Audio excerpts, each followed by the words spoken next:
afternoon. Doing good? Yes, yes, no, maybe so. Yes, I love the energy. I appreciate see somebody has the energy. I love it. Hopefully, you guys have been getting a lot out of this startup Boston week so far. It's been awesome.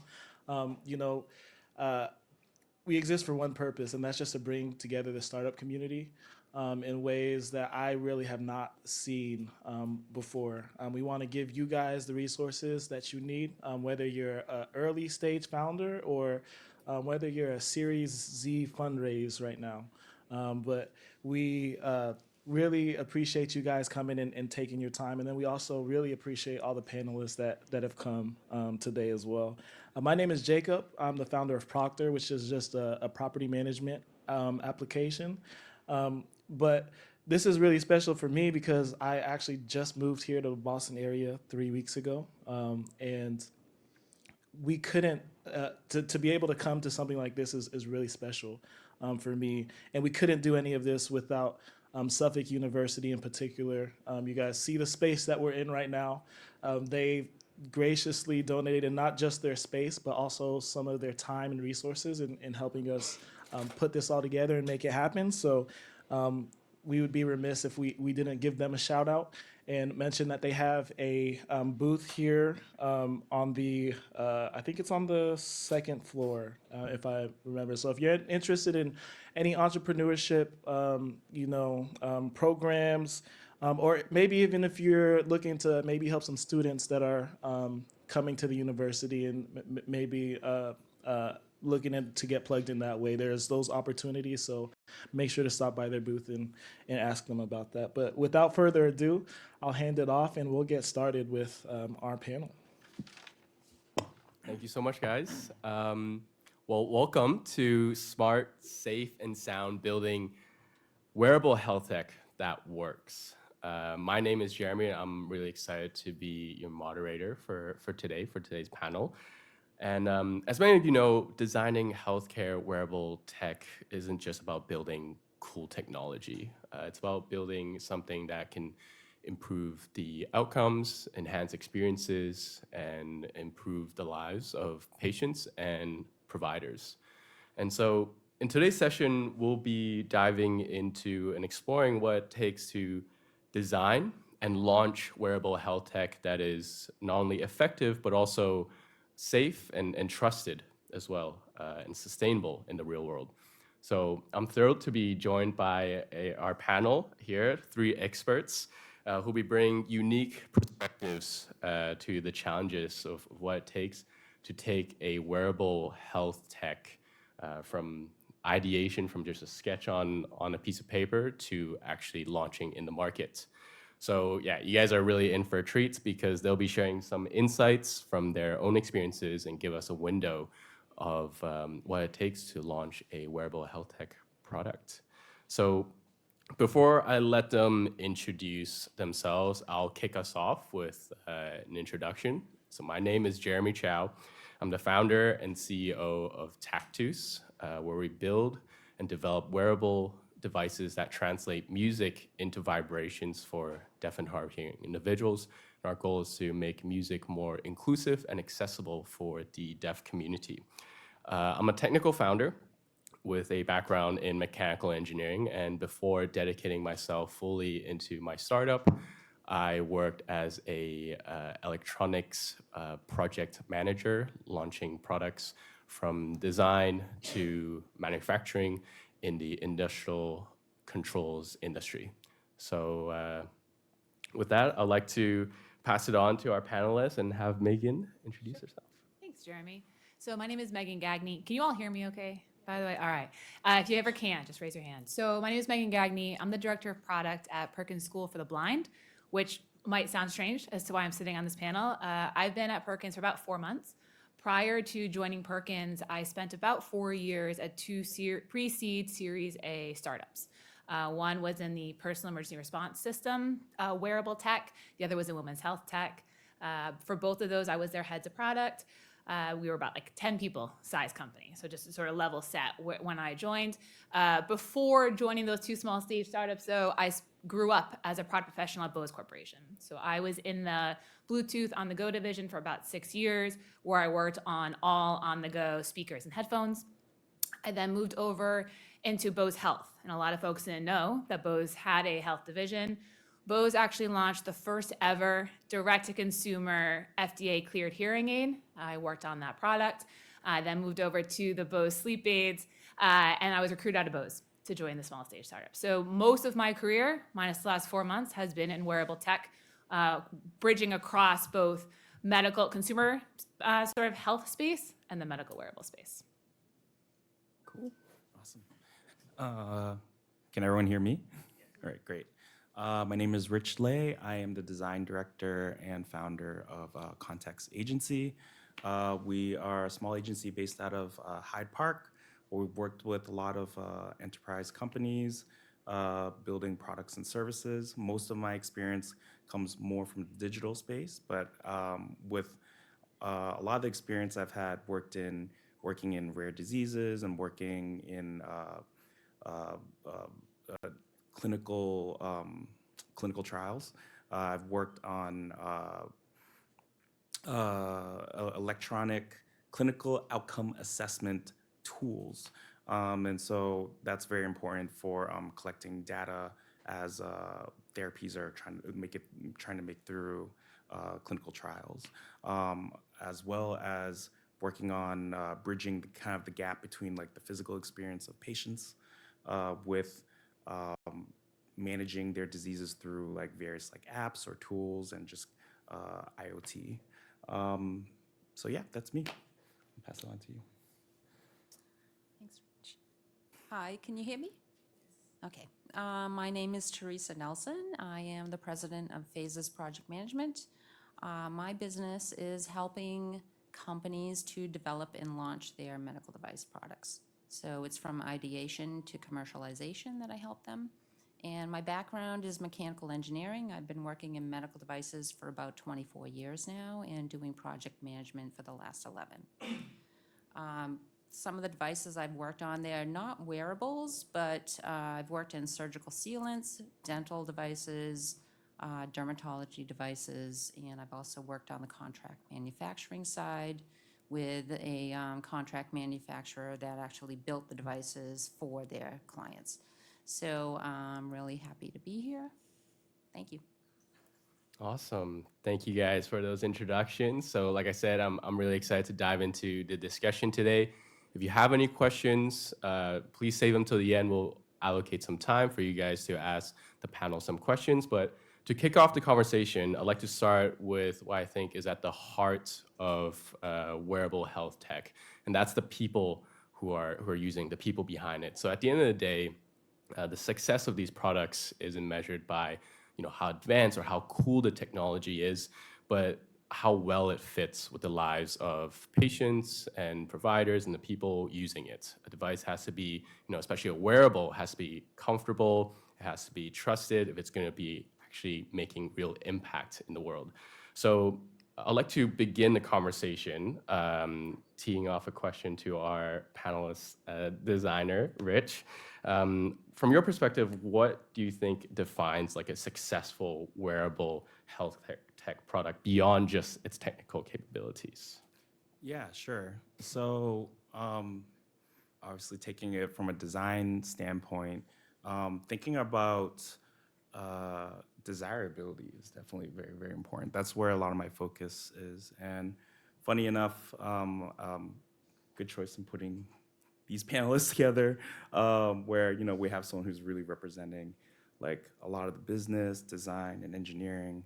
And so speaking of that, you have desirability, you have viability, you have feasibility, right?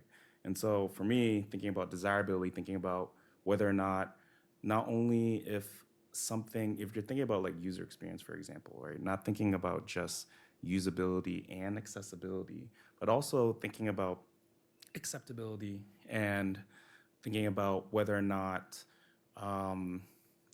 someone would enjoy using a particular device, right?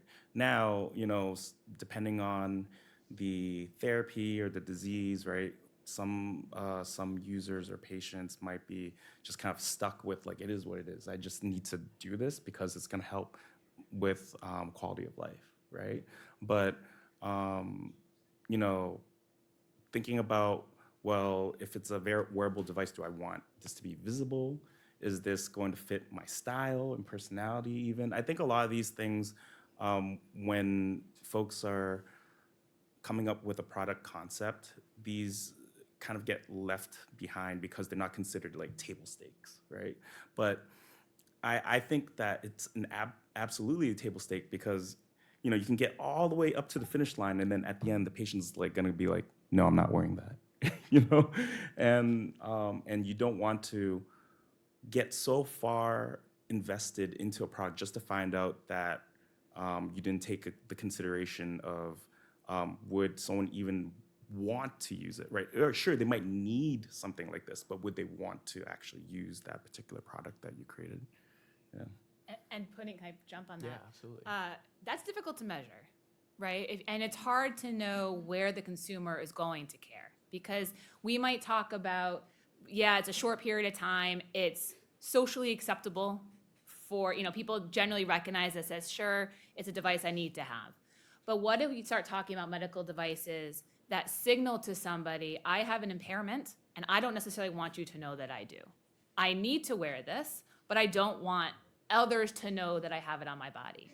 That's where design really comes into play. And in that sense, you have to weigh the performance against the form factor. And there is this concept of good enough in the industry. Tech has come so far, and there are so many options to the user that things like cost and the look actually do matter. And too often, I think in the startup space, we think, I can make the best product there is. It can be the best tech out there, the best engineered, and I can do it better than anybody else.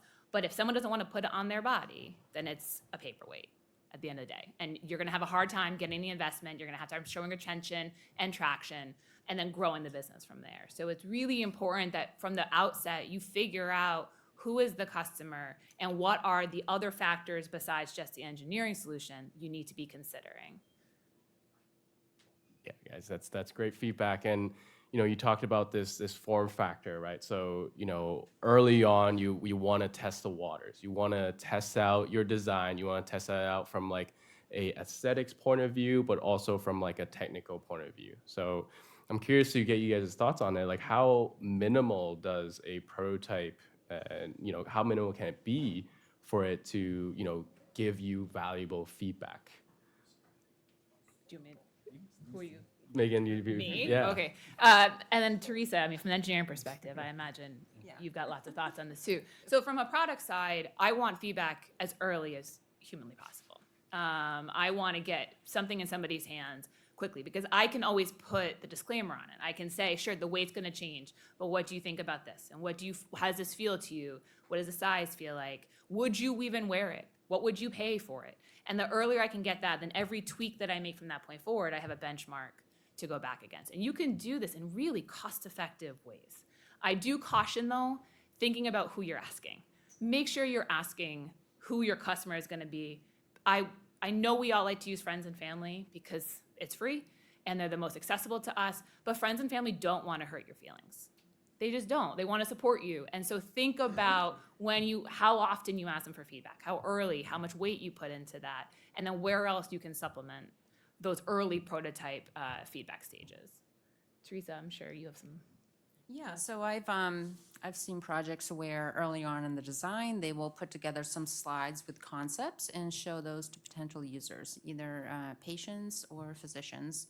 And then as the design progresses and you actually have a physical design, you can go with 3D models. Or if you have software, you can put it on your PC and have them test out the software that way. And then as the design progresses and gets more mature, you can actually bring pre-DV devices that are going to be more like what you would put on the market and have users give you feedback on that. So you want to get feedback on your prototypes throughout the entire design process.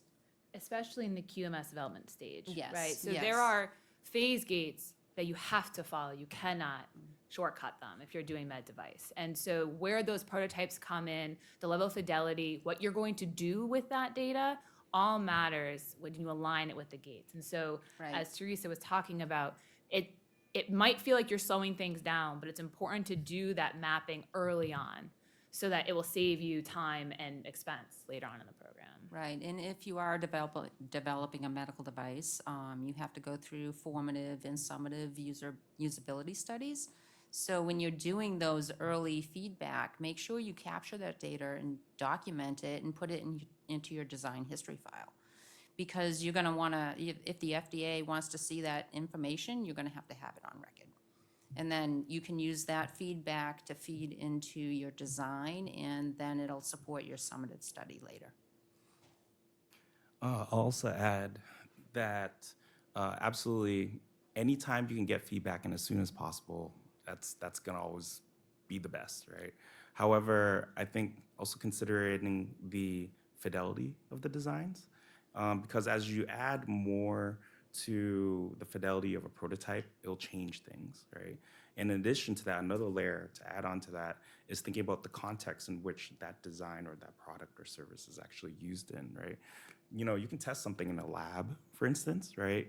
And you can get some data there, but then once it actually goes live and out into the world, there may be some variables that you're not taking into consideration, right? So for example, I'm just gonna make something up, and I can imagine you creating a device that attaches with Velcro, right? But then because of the placement on the body, now it just sticks to the person's clothes. And now because it sticks to the person's clothes, they just don't wear the wearable at all, you know? So making sure that at every stage through product development that you're testing all the time, and not just taking, oh, we already tested before and we heard this and that. No, if you made changes, you want to keep, you want to test the impact of those changes, and just making sure you're testing in the most complete and comprehensive environment as possible. Yeah, that's wonderful. And of course, when you're testing things, you're obviously testing it with the end user, right? So, and for a medical wearable tech, that could mean, all kinds of different groups and stakeholders of people, right? You have patients, you have providers, oftentimes with any healthcare products, you're involving a whole ecosystem of people, right? So early on as startups, start their journey as they're developing their technology, as they're developing their products, as they're looking for the users, to test their product, test their idea, what advice or thoughts or strategies can they take to engage with the right group of stakeholders. Megan, maybe? Yeah.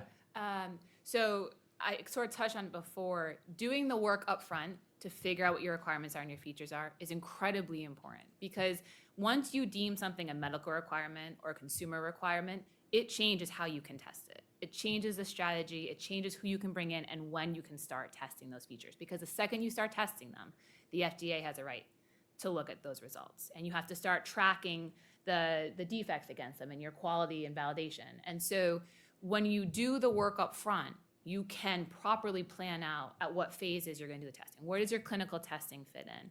And even if you deem early on that you are going for a consumer product, not medical, but maybe V2 is going to be medical, and Teresa's got a whole bunch of experience in this, you have to think about what QMS process you're going to follow if you plan to reuse elements of that consumer product in the medical product. And so I think we would all agree putting in the investment before you start is going to save you in that long run. I don't know if either of you have anything to add. Maybe I'll ask a question to Teresa. Megan, you talked about these different, potential different features, right? So when making a product, you're always, thinking about, okay, what are the mission critical features that we really need to nail down? And what are the nice to haves, right? So there are always nice to haves lists. So, when approaching a healthcare product, is there a different approach or a different strategy that you should be managing these lists of features? Is it possible even to still have a nice to have feature added later if you want to engage with like the FDA approval process early on. Teresa, maybe you can share some ideas about that. Yeah, so when you have a medical device, once you get cleared by the FDA, making changes is like another project. It can be. So you're going to want to make sure that your product that you're bringing to market is your MVP product. And then as you're going through the design process, you're going to get feedback from a lot of people.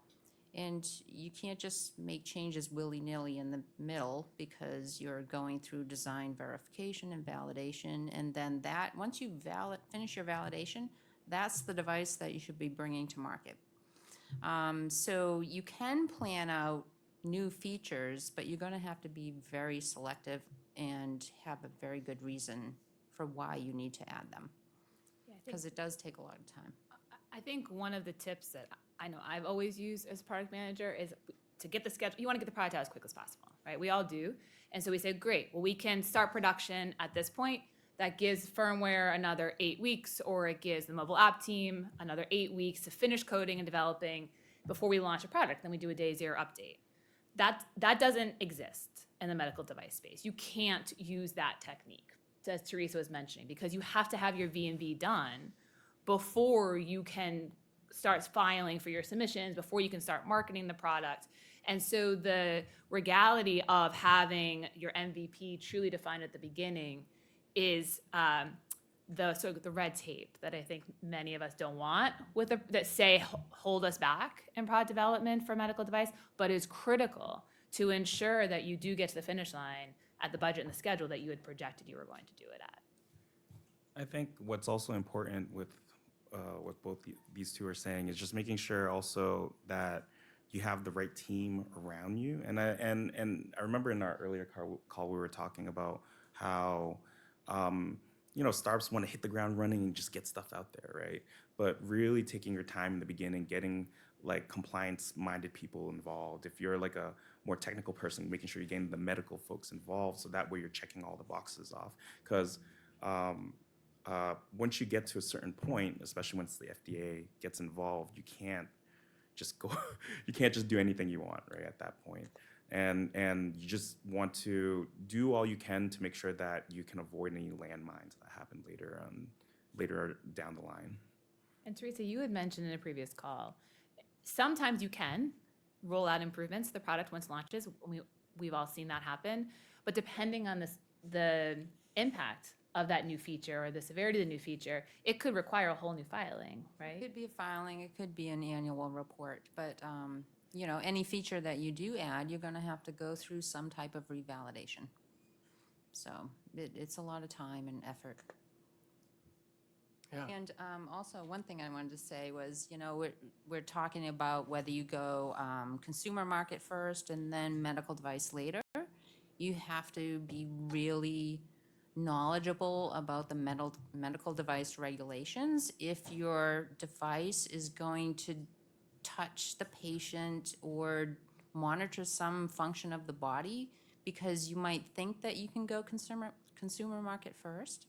But then the FDA can still send you a warning letter. I actually did a search this morning, and there is a company that just got a warning letter for their consumer device for monitoring blood pressure. So, and it wasn't filed as a medical device. So you have to be very careful about that. All right, so it's clear that, of course, there's the user aspect when, coming up with your initial MVP in the design, but the regulatory aspect also plays a big role in like how you set your requirements. How do you make sure that you have the right idea and MVP up front? So, but how early should startups really get involved in regulatories, right? With contacting the FDA, for example, and getting engaged with them. How early should they be doing that in their product design process? Well, I think you need to understand the medical device regulations from the beginning, because you have to plan out your regulatory strategy. So when you create a medical device in the United States, you have to figure out what the device class is. You have to figure out if there's an existing product on the market so that you can go the 510K path. if your device is completely novel and it's whole new technology, whole new way of treating a patient or monitoring a patient, then you might have to go the PMA route. So you want to know what that is and then what testing you have to do. Because to develop a medical device, you might have to do preclinical testing and then clinical trials. And even if you're a 510K, if there's a new feature, you might have to do some clinical trials just to get additional data. So you want to plan all that out from the beginning so that you don't have surprises in the middle of your project and you have to go back to the drawing board or redo testing. Another way you can go about this as well is, so I've been fortunate enough to be on teams where I had very smart engineers and product owners that helped to handle a lot of this stuff, right? But in those scenarios, what they tasked me and my team with was, here are the requirements, here is the research and the analysis. Come up with as many concepts as possible, right, that can help solve for the requirements and the needs. What that does, if you take that approach, is it frees up the design portion to really explore the edges of what this could be, right?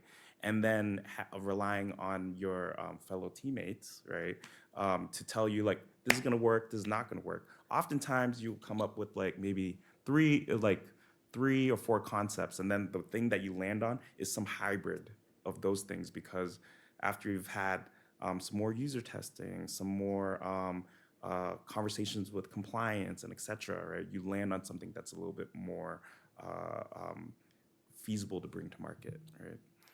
So yeah. Guys, I'm hearing, of course, we need it sounds like we need a big team of different folks to bring a product to life in the healthcare wearable tech market, right? So for a startup, how can they, get engaged with these folks if they are a small startup with limited resources, maybe not able to bring on all the team members, right? It sounds like we need someone who is knowledgeable about the regulatory requirements, about the compliance, as well as maybe providers as well, right? So you want to be engaged with clinicians and providers and get their feedback, and also having this network into potential patients that you can test your idea with. For a startup, how, what are some advice you have on engaging with these right stakeholders early on? Let me take this one. Do you want to go? Okay.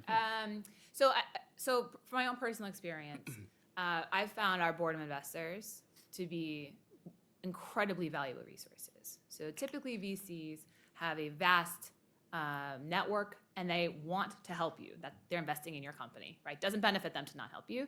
And so I have seen incredible success by them making those introductions. Now you have to show up and sell and make the sort of close the deal to bring these people on to help be an advisor or help with testing or guidance or sponsorship, critical partners. But that has been where I've really seen a small startup get scrappy and do things that I have seen big companies not be able to do. And that's typically because big companies will say, well, we're going to go through our own in-house. So we're going to go, we'll look a little more internally, see how we're going to do this. Startups, we can use the help of our VCs. So that's been my own personal experience. Although, Rich, my guess is you have a ton of experience in this. So the first thing that comes to mind is, so when you're dealing with like large companies, there's a lot of bureaucracy and like red tape, right? So to your point about startups being able to be scrappy, one problem that larger companies have, or design teams working within larger companies have, is actually talking to the actual end user. There's a lot of like feedback that in these larger enterprises where it's like fed up the chain, but then it's like a game of telephone, right? By the time it gets to you, like so much of that information is been biased. And corrupted, right? Exactly.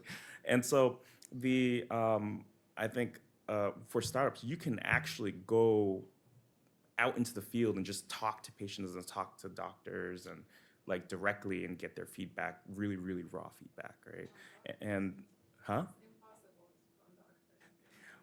find the right advisors, you'll find a way, right? But I can tell you that like going internally from a company is gonna be way harder.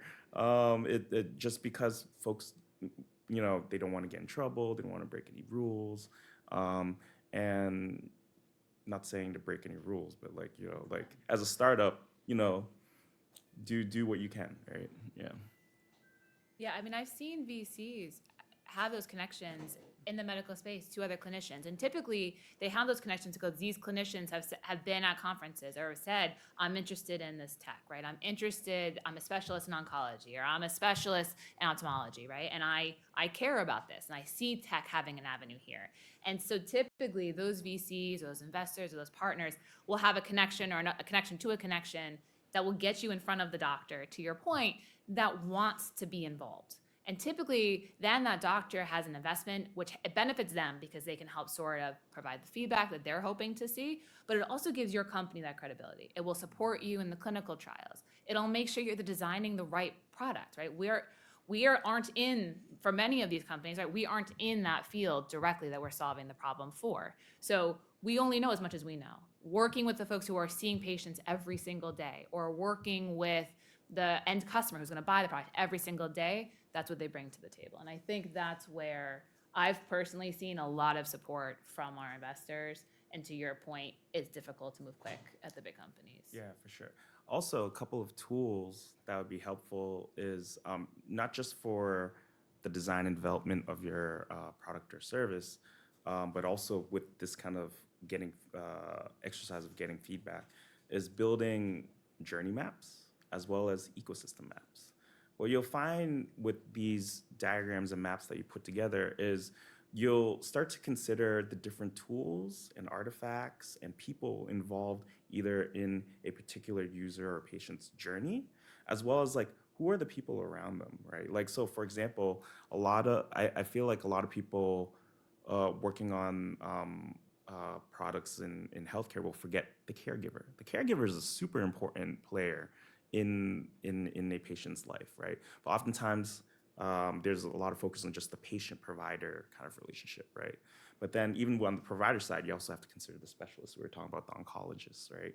But then for the particular disease, right? Like how does triage happen? How do they get to that? What's their path to diagnosis? What are the specialists that typically a patient gets passed along to before they actually reach diagnosis? Well, that now you've built a little bit more empathy for the journey, but you've also identified people you could talk to or reach out to, right, to get more feedback. Yeah, guys, I love that you guys are talking about leveraging the network that you may have and to get these partnerships to get help in these different ways. And so, actually, after we've talked about design, we've talked about part of the regulatory aspect, but then after all of this, you have to bring your product to market, right? So, and there are what are ways that we can leverage some partnerships as well. There are pros and cons with working individually as a startup. You can go move quickly, you can move agile, but partnering up with established healthcare systems as well, leveraging their distribution network in terms of the go-to-markets. Teresa, I'm curious to hear your thoughts on this, since you've worked with so many different types of projects, both startups but also larger companies. What have you seen as a effective strategy, obviously depending on the product, that a startup or a company can work towards bringing the product to markets? So what I've seen is that companies will either choose first to go into the US market or the EU market. Because sometimes clinical trials in the EU market are easier to get into, but then you have to make sure that you have a distribution network over there. And then once they launch in the EU, they'll launch in the US, which is a little more difficult. Yeah, and I would suggest also thinking through your business model. I know that sounds crazy, but are you a B2B business or are you D2C business? Are you going to rely on partnerships with healthcare companies to distribute to their patients? Are you going to rely on healthcare companies to distribute to their employees, or corporate benefit partners to offer as like a benefit to their employees? if you're going to go D2C, are you going brick and mortar? So then you have to think about packaging requirements, which change for medical as well. Putting in that upfront work of that model matters, because then you start to identify where should you be showing up, right? If you're FDA, are you direct to consumer cleared, or are you a different avenue? And then you start identifying the partners that help sort of bring you to market. The other piece is, where do you want to go to from there, right? You might build a partnership just so you can start collecting the data you need to prove engagement and stickiness, that then enables and unlocks the next level of potentially B2B partnerships. So if you do that planning ahead of time to collect that data, then you can unlock potentially a partnership that's post-launch. You just gave me flashbacks of I also have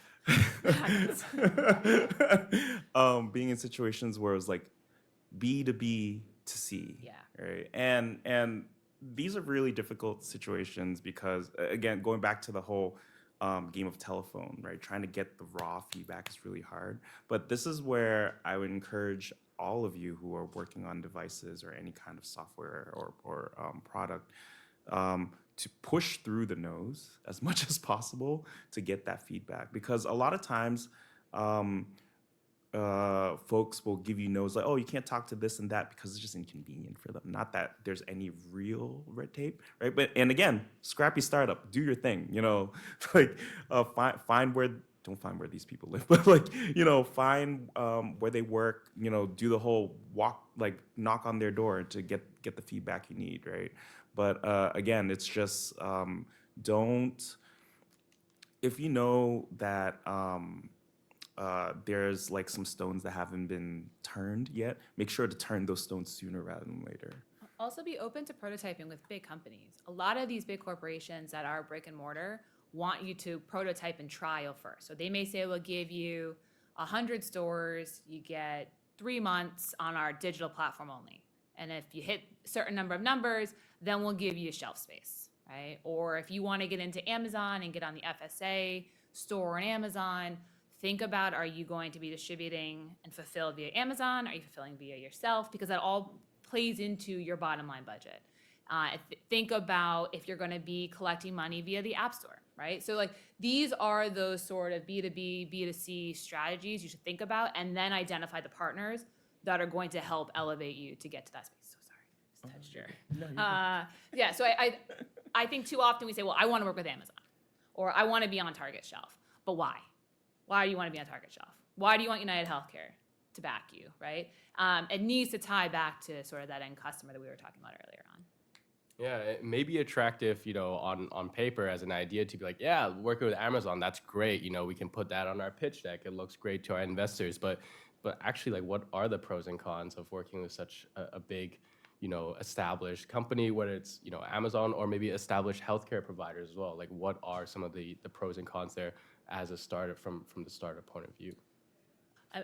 I mean, it certainly gives you visibility that on a scale that you likely would be incredibly costly otherwise, right? And there are other ways you could do it. You could have celebrity ambassadors, absolutely. But being on a platform that has the eyes on it can be beneficial. We know from Amazon, most people go to Amazon to read star reviews and ratings prior to buying a product, even if they don't buy on Amazon, right? So there are certainly benefits, but if you don't plan to be a direct-to-consumer product, if you plan to be a B2B or a product that is meant for employees of a corporation as a wellness benefit, then going on Amazon is not going to benefit you, right? Instead, potentially build a partnership with CVS United Healthcare.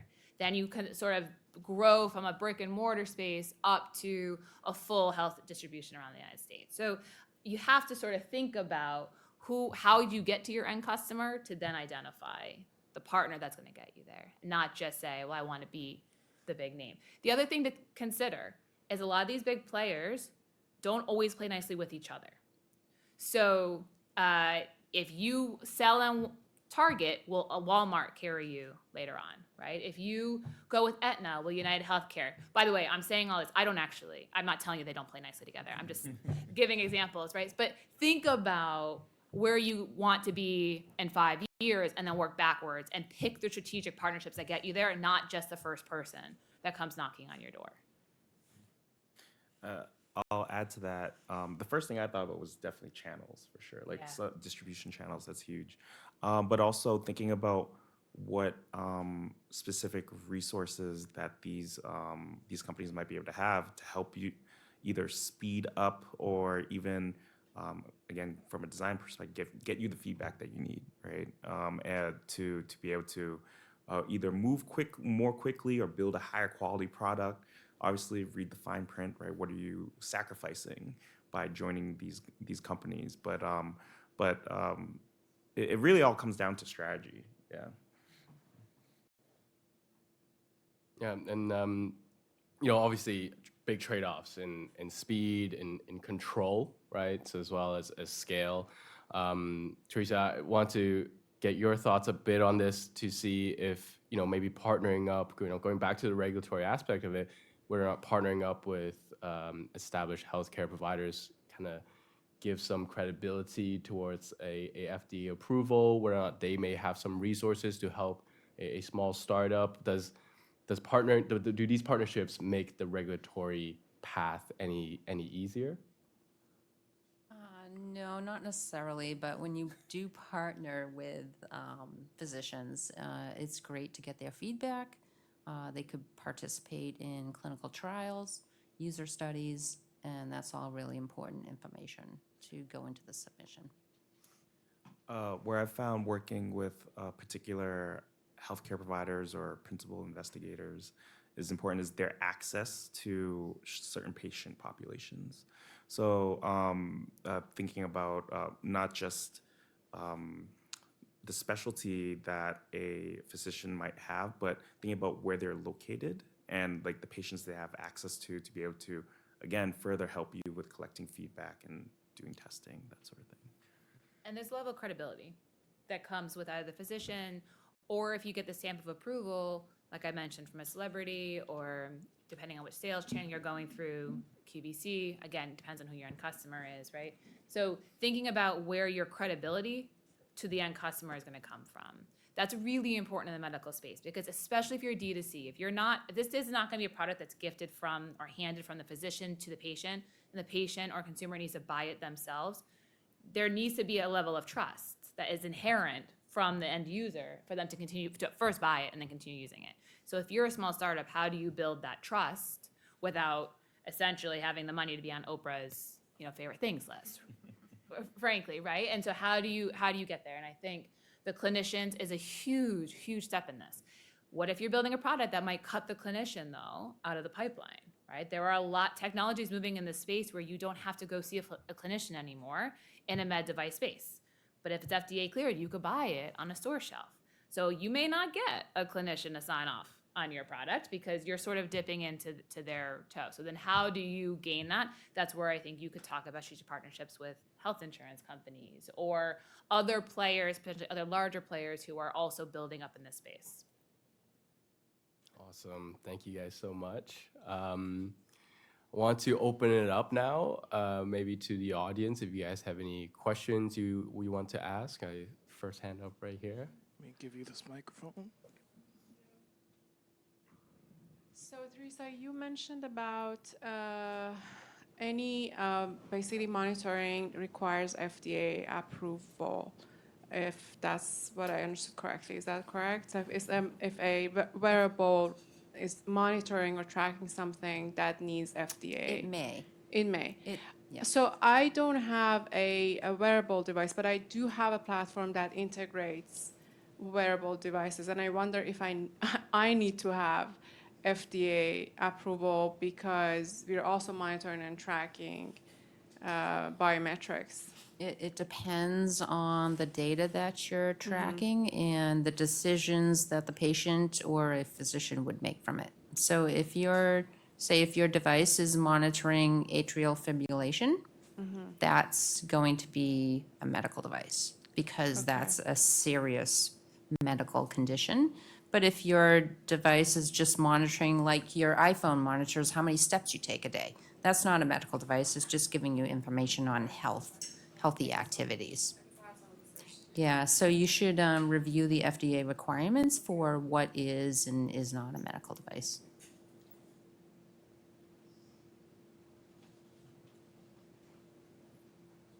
Hi, Tom Maglione, Real-Time Embedded Systems, in case you guys ever need any help. I had a question about, you were talking about recruiting testers initially, early, and as soon as possible. I'm assuming you need NDAs for that, and are there HIPAA rules as well when you get involved with that kind of stuff? Thanks. Well, NDAs are definitely more for you, right, to protect your intellectual property. In terms of HIPAA, in general, for just general ethics for like user research, you should anonymize everything, right? And by anonymizing stuff, even if, don't quote me on this, I'm not a lawyer, but like if you were to lose your data, like there's no names, there's no PIP, on the identifiable information on there. So yeah, I hope that answers your question. Yeah. And in some states, there are legal requirements that you have to collect for the information and have them agree to certain requirements before they can even come in to do the testing. So I would recommend taking a look at that. I also take it a step further. I typically, when I've done this type of testing, I've blocked out any identifying information on the product.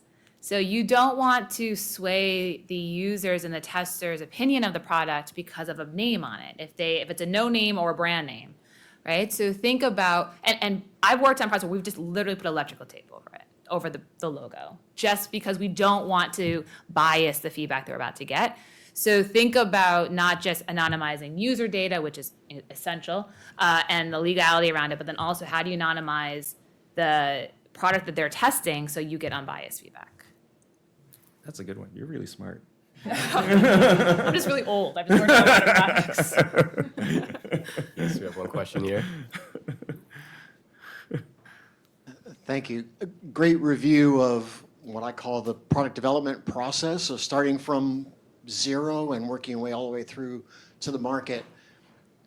In the context of wearables, there was a study a number of years ago that said adoption or compliance in the use of products drops by 25% in the first 2 weeks, 75% in the first month, and then to zero. So if you get a wearable device as a Christmas present, you're not using it by Easter.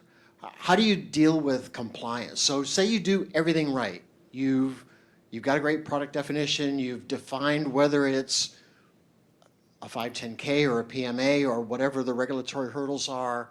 You've got all the right user input. You've got a home run design, but nobody uses it, or they love it. They like to look at it, but then they stop using it, and the data are useless. Yeah.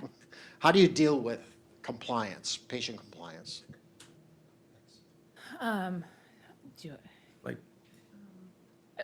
Just to be clear, do you mean compliance as in like how do you fix that, or how do you prevent that from happening? Either. Okay. Yeah, they're not using it. Yeah.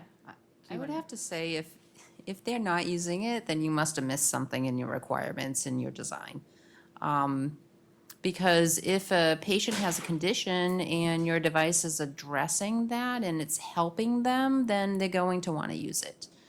So maybe it's not comfortable to wear, or it's not giving them the right data, or they have to take it off and clean it too much or change something. So I think the design is really key to patient compliance. Yeah, I Anything to agree. add? I completely agree. And we talked a little bit about the difference between a consumer requirement and a medical requirement. It's really important that you think about how to design a product that makes the user want to continue using it, to see the value in using that. And a lot of times, I think the industry today says, well, I will give you feedback, whether that is in an app or it is in sort of some haptic feedback, something that's going to make you want to check in regularly. And so from my perspective, I am constantly watching daily active use, monthly active use. I'm watching which features people are engaging with. I'm watching how long they're spending in the app, the trends that are changing over time, what people seem to care about, which ones do they never click on. And then we can continue to sort of build on that experience and use that to iterate. We might use it to send reminders, like, hey, you haven't checked in 7 days, just making sure you still have the product on. Hey, you haven't checked in 7 days, is it still charged? check the battery level. Just something to sort of get back in and get in front of them. That sometimes that's what's needed. Sometimes it's because I need to get the feedback. I need to know why you haven't checked in 7 days. I've seen lots of products where the user just doesn't know that it's not working anymore. So they've actually been using it and they didn't realize that it had died.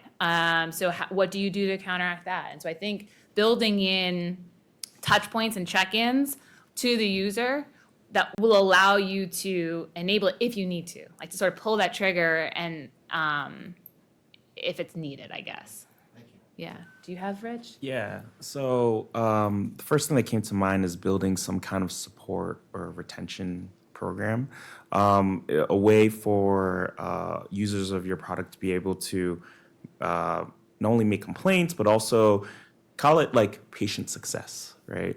And it allows them to not only adhere to like the protocols of like whatever the device is, right? But also it's a chance for you to collect feedback, right? It's a chance for you to iterate. I mean, you know, there's still like the FDA like stuff, but like being able to find out how you can improve the device, but then also just address any issues. Yeah, and making sure that not only the device is used, but the patient is getting the outcomes that you're aiming for. Too often in product development, data collection is the thing that gets kicked first, right? We are rushing to market, we're behind schedule, we're over budget, we've got to kick a feature. Data analytics is almost always the first thing to go because it doesn't directly affect the end user from a product manager's perspective, right? But the reality is if you don't build in that data analytics from the start and you don't build a proper admin dashboard, you could find yourself in that position where 30 days after you launch, 60 days after you launch, you've seen this downtrend in use, but you have absolutely no idea why, which means there is nothing you can do about it. You can't try to release a new feature. You can't check in about what have you stopped doing. You don't even really know if they are or not using it. So investing in the program dashboards, the product dashboards, the analytics is critical and practical. Don't let that get kicked out just because you're trying to rush to market quickly. Got a question in the back.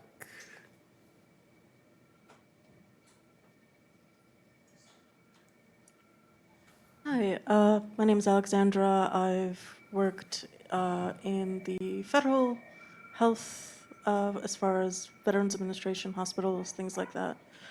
So for integrated wearable health tech that integrates basically app compatibility, where you are storing the information yourself, or where you are storing the information on a separate server and you have PHI and PII information that is basically being transferred there.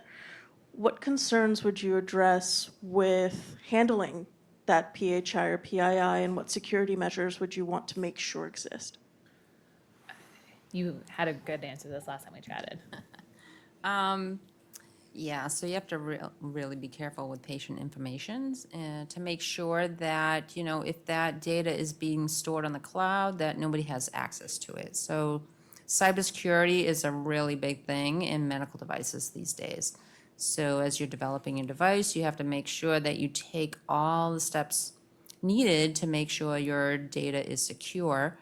And then, you know, if you're going to be analyzing that data somehow, then you do need to take out the patient information. So no names, birth dates, well, just you might go with ages, no addresses, social security numbers, none of that. You can't collect any of that or analyze it and present it.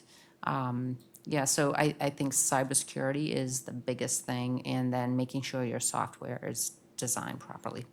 It's part of the filing process too, Yes, right? yes, it is. When you file for a medical device clearance, 510K, PMA, or a de novo device, you have to go through a lot of documentation, design control documentation, software development documentation, cybersecurity, and then you also have your usability file. So all of that has to fall in line, and all your test data and protocols and reports have to be nice and clean when you do a submission. So yeah, if you have software in your device, make sure that you you include and follow the software development process. A question here in the middle.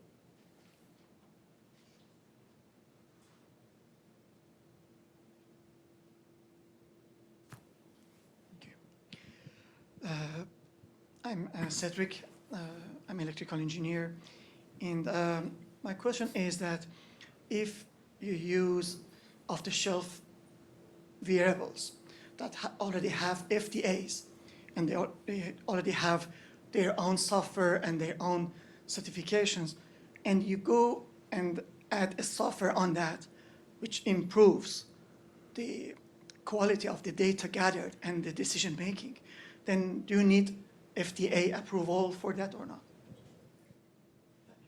Yes, you would, because you would be taking a device that's already on the market and changing it into something else. It would, You don't change the software on the device. no, but you said that you're taking a software that's used in, Yes, you take the device, everybody uses. Just by some means, the data that each person gets, you obtain that. Sorry, thank you. You obtain that data. from a For medical example, device that's already on the market. self-reporting. Well,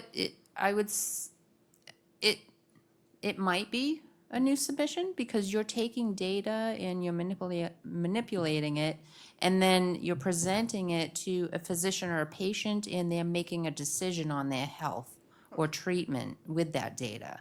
So that would fall under a new device. Even And if it is just the software can be a medical device. Okay, thank you.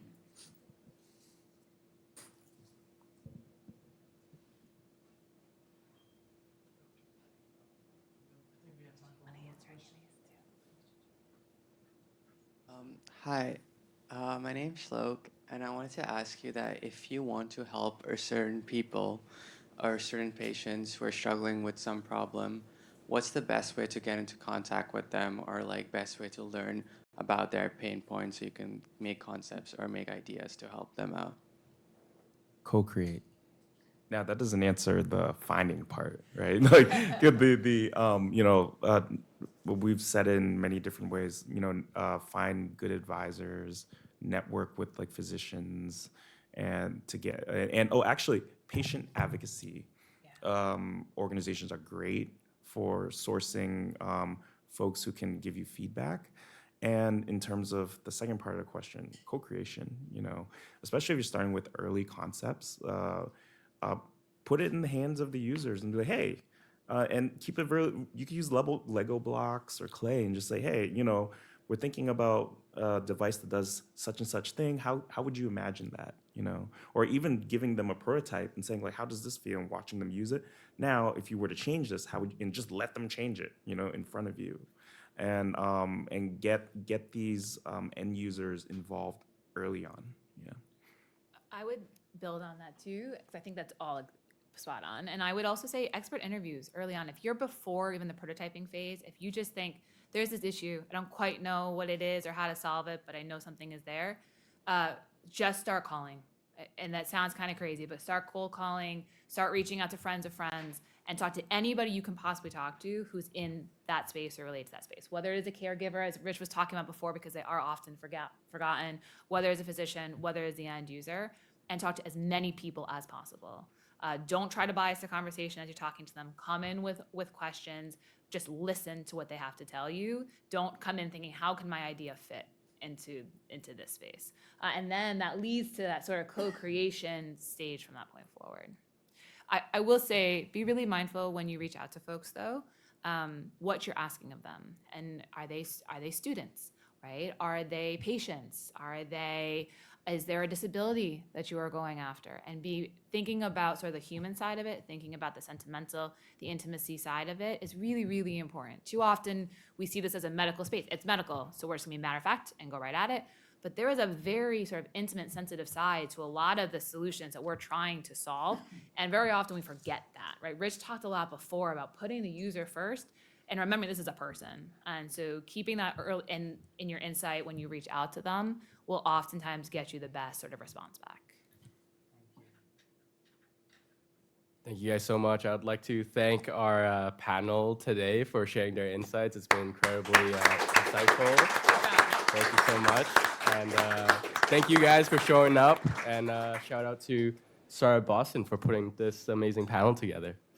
Yeah, so just a couple of closing comments. Again, thank you guys so much for donating and volunteering your time to come here. I learned a couple things today, so that you want to get user feedback as late as possible in the game, and that software is never a medical device. So I appreciate you guys'